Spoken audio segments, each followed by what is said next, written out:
बड़े सौभाग्य से प्राप्त होती है, पुत्र कामना से प्राप्त होता है और पुत्री निष्काम होती है।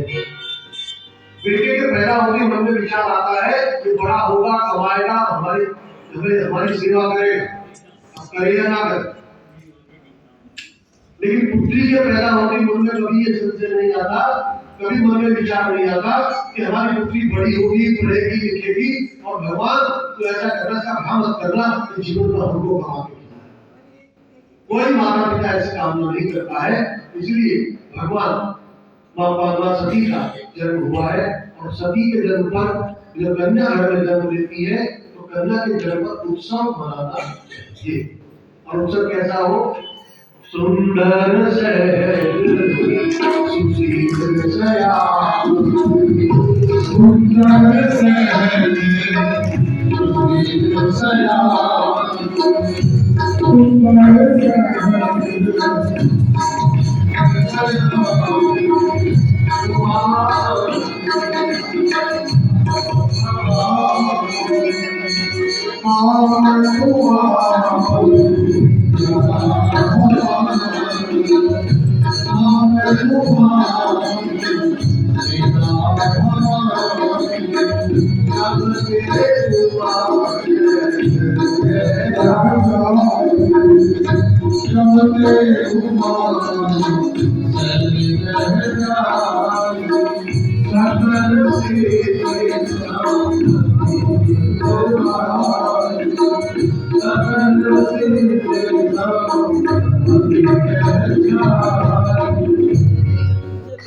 संपत्ति हमारी।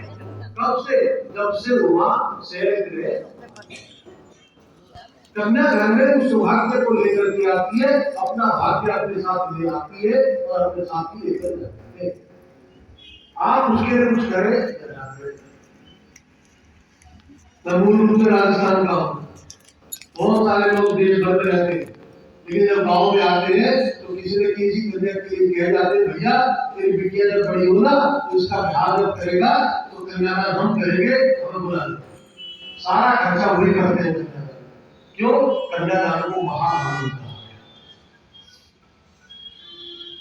ये कन्यादान जब से पार्वती मैया ने सुना कि मुझे भगवान शिव प्राप्त हो गए तो वो सबके लिए चली गई। पहले उन्होंने अन्न छोड़ा, फिर फल छोड़ा, फिर पत्तियों पर जीवन किया और फिर जल पर किया और फिर उसके बाद जल भी छोड़ दिया और माता जी एक पैर में खड़ी होकर के भगवान शिव को प्राप्त करने के लिए तप करती है और तब से ही सारा संसार चलता है। इसलिए अगर संसार नहीं चलता है